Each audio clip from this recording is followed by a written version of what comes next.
लप्सी और तपसी की परीक्षा। बहुत समय पहले की बात है। एक सुंदर गांव था जिसके चारों ओर हरे भरे खेत, बहती नदी और घने वृक्ष थे।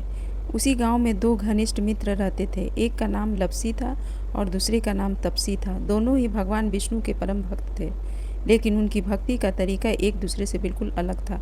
तपसी बचपन से ही वैराग्य स्वभाव का था। वह सुबह ब्रह्म मुहूर्त में उठता, नदी में स्नान करता और एक विशाल पीपल के पेड़ के नीचे बैठकर घंटों तक भगवान का ध्यान करता। उसके हाथ में हमेशा माला रहती और उसके मुख से हर समय भगवान का नाम निकलता रहता। गांव वाले उसकी तपस्या देखकर उसे महान संत मानते थे। दूसरी ओर लप्सी का स्वभाव बहुत सरल और हंसमुख था। वह हर समय सुबह स्नान करके अपने हाथों से सवा सेर लपसी बनाता, उसे बड़े प्रेम से भगवान को भोग लगाता, फिर गांव के गरीबों, बच्चों और साधुओं में बांट देता। अंत में जो बचता वही स्वयं खाता। उसका विश्वास था कि भगवान को सबसे अधिक प्रसन्न सच्चे प्रेम और सेवा से किया जा सकता है। समय बीतता गया, दोनों अपने अपने ढंग से भक्ति करते रहे। एक दिन दोनों नदी किनारे बैठे थे, तभी बातों बातों में बहस छिड़ गई। तपसी बोला, लप्सी, तुम्हारी भक्ति अधूरी है। तुम तो बस थोड़ा सा भोग लगाकर बाकी समय आराम करते हो। सच्ची भक्ति तो मेरी है। मैं दिन रात भगवान का ध्यान करता हूँ। लप्सी मुस्कुरा कर बोला, भाई, भगवान केवल आंखें बंद करके बैठने से नहीं मिलते। वे तो प्रेम, दया और सेवा में बसते हैं। तपसी ने कहा, तुम क्या जानते हो तपस्या का महत्व? लप्सी बोला, और तुम क्या जानो प्रेम का महत्व? दोनों की बहस बढ़ती गई। उसी समय बीड़ा बजाते हुए देवर्षि नारद वहां से गुजर रहे थे। उन्होंने दोनों की बातें सुनी और मुस्कुराने लगे। नारद जी बोले, वत्सो, वाद विवाद से सत्य नहीं मिलता। कल मैं स्वयं तुम्हारी परीक्षा लेकर बता दूंगा कि तुम दोनों में सच्चा भक्त कौन है। दोनों ने आदर पूर्वक प्रणाम किया और अगले ही दिन प्रतीक्षा करने लगे। अगली सुबह तपसी हमेशा की तरह स्नान करके पीपल के पेड़ के नीचे बैठ गया। उसने आंखें बंद की और जप शुरू कर दिया। उधर नारद जी अदृश्य रूप से वहां पहुंचे। उन्होंने अपनी दिव्य शक्ति से एक अत्यंत कीमती अंगूठी तपसी के सामने गिरा दी। वह अंगूठी हीरे मोती से जड़ी हुई थी और उसकी चमक दूर से दिखाई दे रही थी। कुछ देर बाद तपसी ध्यान करता रहा, फिर उसकी नज़र अंगूठी पर पड़ी। उसने पहले इधर उधर देखा कि कोई देख तो नहीं रहा। जब उसे कोई दिखाई नहीं दिया तो उसने जल्दी से अंगूठी उठाई और अपने पैरों के नीचे छिपा ली। फिर वह पहले से भी ऊंची आवाज़ में भगवान का नाम जपने लगा, ताकि किसी को उस पर शक न हो। नारद जी यह सब देखकर शांत रहे। अब वे लप्सी की परीक्षा लेने पहुँचे। उस समय लप्सी भगवान के लिए लापसी बना रहा था। उसने बड़े प्रेम से भोग लगाया और हाथ जोड़कर कहा, प्रभु, जो भी बनाया है वो आपकी कृपा से ही बनाया है। तभी वही कीमती अंगूठी उसके सामने आ गिरी। लप्सी ने उसे उठाया और आश्चर्य से बोला, अरे, यह तो कीमती अंगूठी है। न जाने किस बेचारी की खो गई होगी। वह कितना परेशान होगा। उसने तुरंत भगवान के सामने प्रणाम किया और बोला, प्रभु, मुझे सही रास्ता दिखाइए।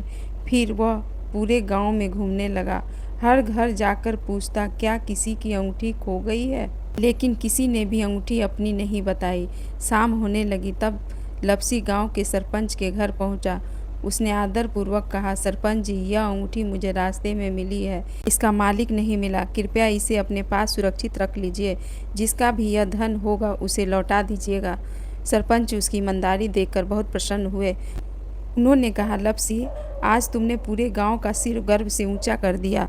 ऐसे ईमानदार लोग बहुत कम होते हैं। लप्सी मुस्कुराया और बोला, मैंने कुछ विशेष नहीं किया। जो वस्तु मेरी नहीं है उस पर मेरा कोई अधिकार नहीं। यह सब देखकर नारद जी मन ही मन प्रसन्न हुए। उधर तपसी अब भी पेड़ के नीचे बैठा था। उसके पैर के नीचे वही अंगूठी छिपी हुई थी। नारद जी ने सोचा, अब समय आ गया है कि दोनों के हृदय का वास्तविक भाव संसार के सामने प्रकट किया जाए। अगली सुबह गांव के लोग हमेशा की तरह अपने अपने काम में लगे हुए थे। उसी समय नारद जी ने दोनों भक्तों को नदी के किनारे बुलाया। देखते ही देखते गांव के सरपंच, बुजुर्ग, बच्चे और अनेक ग्रामीण भी वहां इकट्ठा हो गए। सभी जानना चाहते थे कि आखिर सच्चा भक्त कौन है। नारद जी मुस्कुराए और बोले, वत्सो, कल मैंने तुम दोनों की परीक्षा ली थी। अब समय आ गया है कि सत्य सबके सामने आ जाए। तपसी गर्व से बोला, मुनिवर, मुझे पूरा विश्वास है कि सच्चा भक्त मैं ही हूँ। मैं दिन रात भगवान का ध्यान करता हूँ। लप्सी चुपचाप सिर झुकाकर खड़ा रहा। उसे किसी प्रकार का घमंड नहीं था। नारद जी पहले तपसी के पास गया और बोले, वत्स, अपने पैर को थोड़ा हटाओ। यह सुनते ही तपसी घबरा गया। उसके चेहरे का रंग उड़ गया। कुछ और बोल भी नहीं पाया। जैसे ही उसने अपना पैर हटाया, चमचमाती हुई वही अंगूठी उस सबके सामने दिखाई दे गई।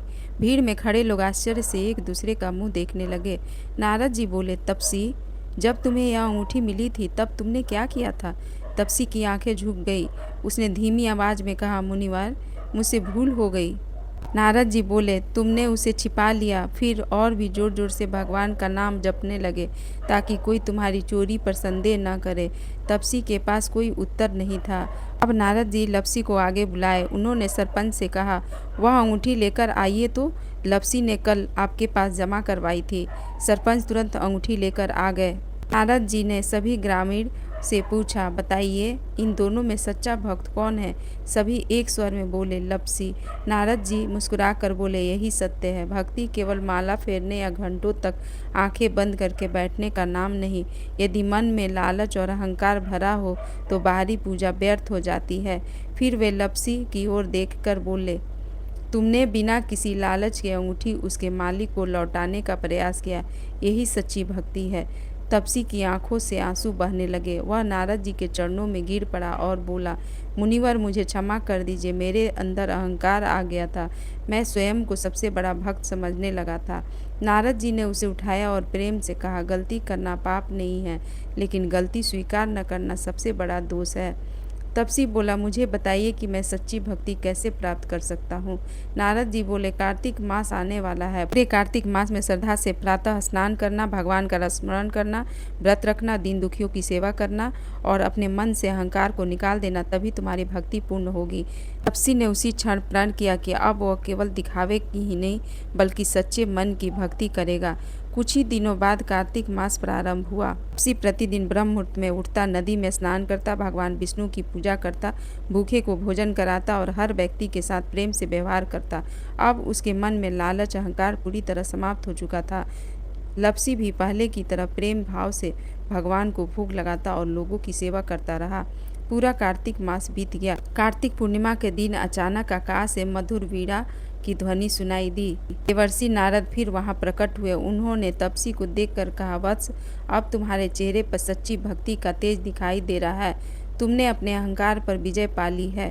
फिर उन्होंने दोनों भक्तों को आशीर्वाद देते हुए कहा, ऐसी मान्यता रहेगी कि कार्तिक मास में जो श्रद्धा से स्नान, पूजा और भगवान का स्मरण करके तथा सच्ची भक्ति और सदाचार का महत्व समझेगा, उसका व्रत और भी सार्थक होगा। दोनों भक्तों ने हाथ जोड़कर भगवान और नारद जी का धन्यवाद किया। उस दिन पूरे गांव को यह समझ में आ गया कि भगवान को केवल पूजा नहीं बल्कि सच्चा मन, ईमानदारी, दया और निष्कपट प्रेम सबसे अधिक प्रिय है। सीख, सच्ची भक्ति केवल मंदिर, माला या तपस्या में नहीं होती। सच्ची भक्ति ईमानदारी, विनम्रता, सेवा और निर्मल हृदय में बसती है। अगर आपको यह प्रेरणादायक कथा पसंद आई हो तो वीडियो को लाइक करें, अपने विचार कमेंट में लिखें और ऐसी ही सुंदर धार्मिक कहानियों के लिए चैनल को सब्सक्राइब करना न भूलें।